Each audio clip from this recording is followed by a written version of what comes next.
Lucas capítulo 7, versículos 36 a 47. Vou resumir. A quem pouco é perdoado, pouco ama. Posso sugerir que este foi o dia mais emocionante da vida deste homem, Simão, o fariseu. Ele conseguiu trazer o homem mais incrível da história para sua casa. Tenho certeza de que Simão pensou em filtrar o número de pessoas que teria vindo ao local para comer. Portanto, seu primeiro problema foi o povo.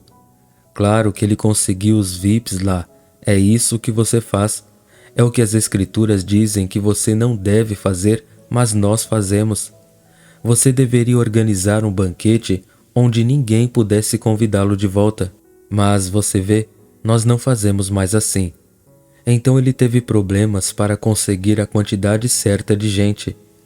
Tenho certeza de que ele pegou o milionário, o prefeito, o magistrado e as pessoas maravilhosas. Acho que ele acordou à noite e disse: não, vou riscar aquele homem e colocar esse nome. Eventualmente ele encontrou as pessoas certas. Em segundo lugar, ele precisava da comida certa. Se você está convidando o presidente dos Estados Unidos, acho que preparou algo muito especial. Você não comeria hambúrgueres e batatas fritas. Finalmente, ele decidiu pelo povo e pela comida, e então acho que ele decidiu pelas flores. Ele queria o tipo certo de atmosfera estética. Estava tudo lindo, o jardim, a mesa. Ele havia pensado em cada detalhe. Ele disse para si mesmo: este será um dia que nunca, nunca, nunca quererei esquecer. Tornou-se um dia que ele nunca, nunca, nunca quis lembrar. Ele disse: este será o dia da minha exaltação. Tornou-se o dia de sua humilhação. Ele disse: as pessoas vão sair deste banquete falando sobre minha liberalidade. Deixaram falando da estupidez dele. Ele estava tão atento, tinha tanta certeza de que tudo estava certo. Tornou-se um daqueles dias em que tudo dá errado. Posso imaginar que ele simplesmente desceu e condicionou todos os servos ali e disse: agora, avise-me quando fulano vier. E a primeira coisa, o milionário está chegando, não em um Cadillac, mas vindo com uma bela carruagem e seus cavalos. E ele chega, e, como ainda fazem no Oriente, ele beija o homem em cada bochecha e o acompanha até o local onde seus pés poderão ser lavados como era o costume, e mostra a ele o lugar que lhe foi designado à mesa. Este homem ficou entusiasmado com este negócio. Todos no banquete e tudo estava no lugar certo. E acho que no meio, em algum momento depois que alguns de seus convidados chegaram, um dos servos fez sinal e disse: mestre, eu quero falar com você. Você conhece aquela mulher na cidade? Oh, não mencione aquela mulher abominável.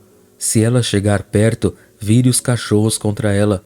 Bem, mestre, me desculpe, mas ela está... Ela está onde? Bem, ela está aqui. Ela está sentada aos pés de Jesus.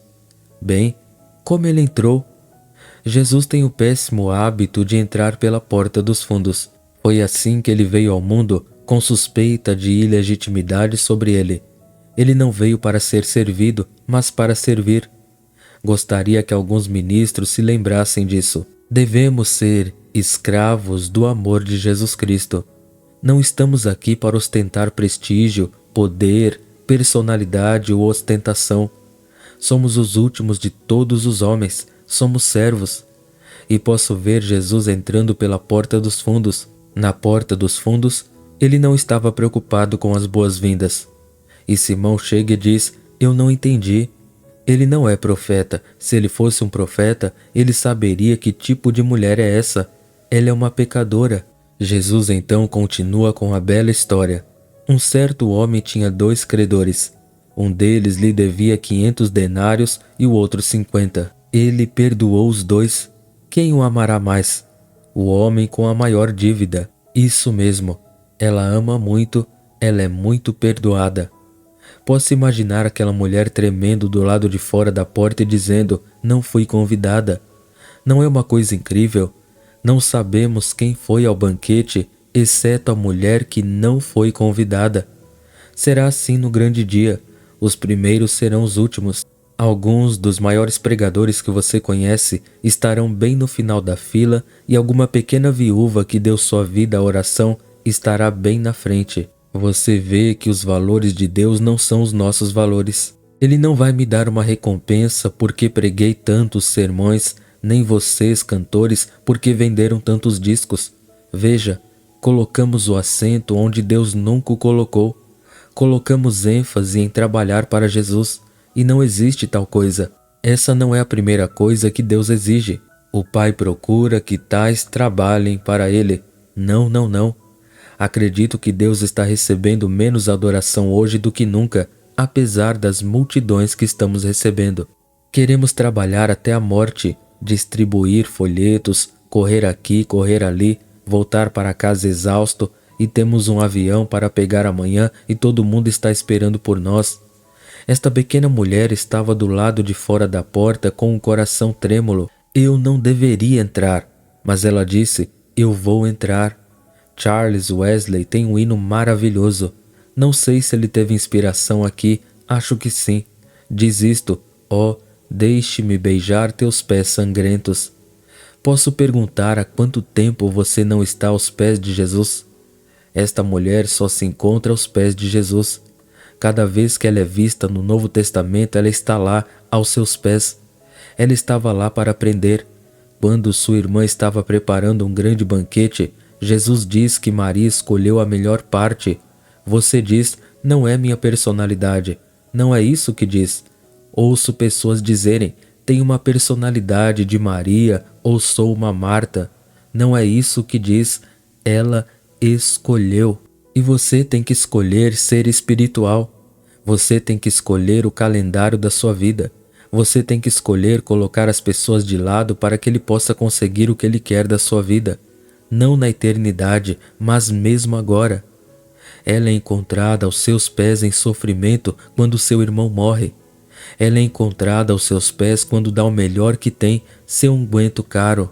Você vai se lembrar disso, que este unguento precioso foi dado a Jesus 3 vezes. A primeira vez que isso foi dado a ele foi em seu nascimento, quando ele nem conseguia reconhecê-lo. A segunda vez foi dada a ele por esta mulher. E ela teve mais intuição do que até mesmo seus discípulos, pois ela lhe deu esta unção aos seus pés apenas 6 dias antes de ele ser pendurado na cruz. O terceiro presente foi quando ele morreu e foi colocado no túmulo. Veja, os detalhes são muito importantes nas Escrituras. Diz que esta caixa de nardo era muito preciosa, embora pesasse apenas meio quilo. O homem que veio ao enterro de Jesus com seu presente trouxe 100 libras de nardo. Esta caixa vale 300 denários, o que significa que ela deve ter economizado 15 anos para obtê-la. E se o irmão dela era Lázaro, ela não o amava o suficiente para embalsamá-lo quando ele morreu. Ela estava aguardando para seu próprio funeral. Mas, veja você, esta mulher traz seu presente. Custa apenas meio quilo, mas é muito precioso. O homem trouxe 100 libras de unguento, mas agora Jesus estava morto.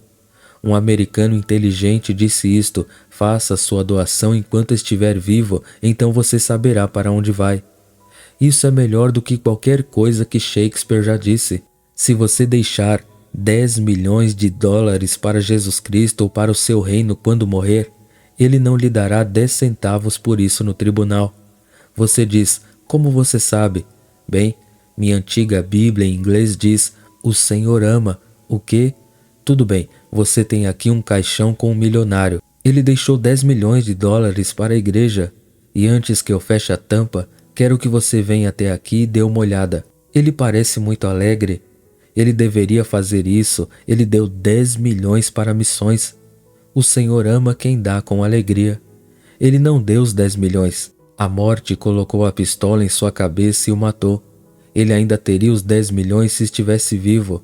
Ele deu com relutância. Esta mulher traz seu precioso presente de unguento. Agora, observe o que ela fez. De acordo com o costume, ela deveria ter lavado seus pés, beijado suas bochechas. Mas esses pés, ela vai vê-los dentro de alguns dias com os pregos cravados. E ela não unge sua cabeça, ela unge seus pés. Ela não fica na frente dele, ela está atrás dele. Ela diz: lavar esses pés com água? Nunca. E então ela os lava com lágrimas. Secar esses pés com uma toalha? Nunca. E então ela solta suas lindas tranças e pega os pés dele e seca esses pés abençoados com os cabelos de sua cabeça. Muitas vezes pensei naqueles pés cansados naquela estrada poeirenta. Aqueles pés que às vezes tinham espinhos e ficavam com cascalho entre os dedos e era terrivelmente desconfortável. E uma mulher preciosa um dia disse: não lavarei seus pés com água, lavarei seus pés com minhas lágrimas se tiver oportunidade. Não secarei seus pés com uma linda toalha, vou soltar os cabelos da minha cabeça, que é a maior glória de uma mulher. E ela enxugou-lhe os pés com os cabelos da cabeça. Ela deveria ter ungido sua cabeça, mas ela ungiu seus pés. Ela deveria ter beijado sua bochecha, mas beijou seus pés. Ela diz: não sou digna de estar na tua presença, só posso curvar-me com humildade e reverência. Mas escute, você entendeu?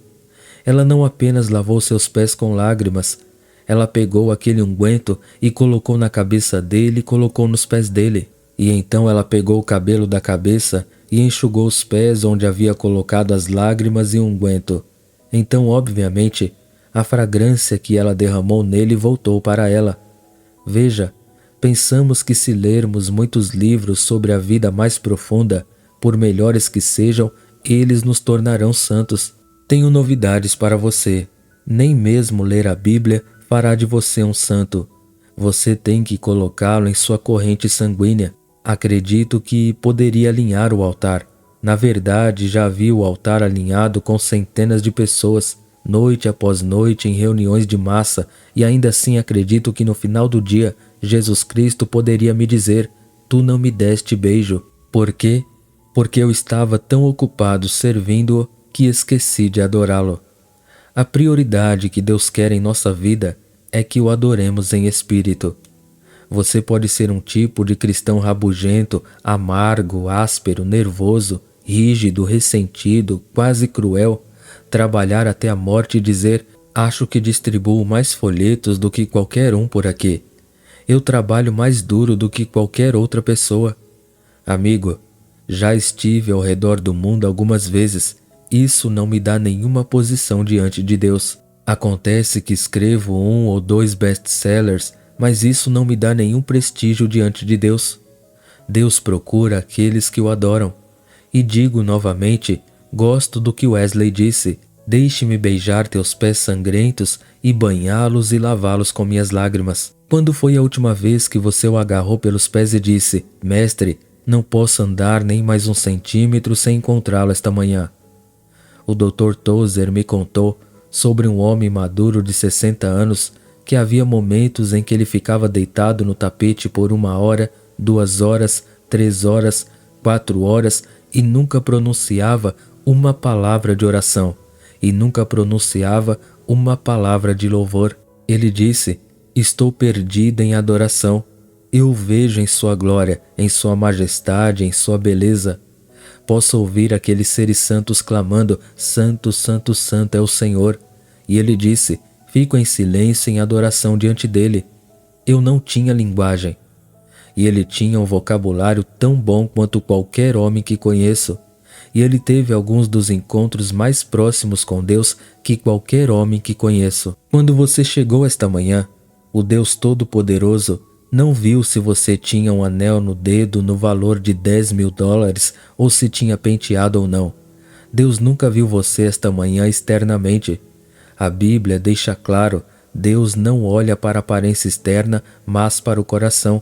Mas, na maioria das igrejas que frequento hoje, eu imagino que isso é o contrário, que Deus olha para fora e não para o coração. Alguns de nós estamos lindamente vestidos esta manhã e temos trapos por dentro. Temos carros ou joias caras e somos atingidos pela pobreza interior, pela simples razão de que nunca desenvolvemos esta maravilhosa área de adoração, adorando-o em espírito e em verdade e na própria beleza da santidade. Se você sair deste santuário dizendo, bem, gostei do coral, ou apenas os cantores, ou apenas o pregador, perdemos completamente.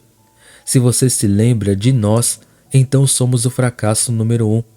Você deve se lembrar de algo que Deus comunicou a você através de nós.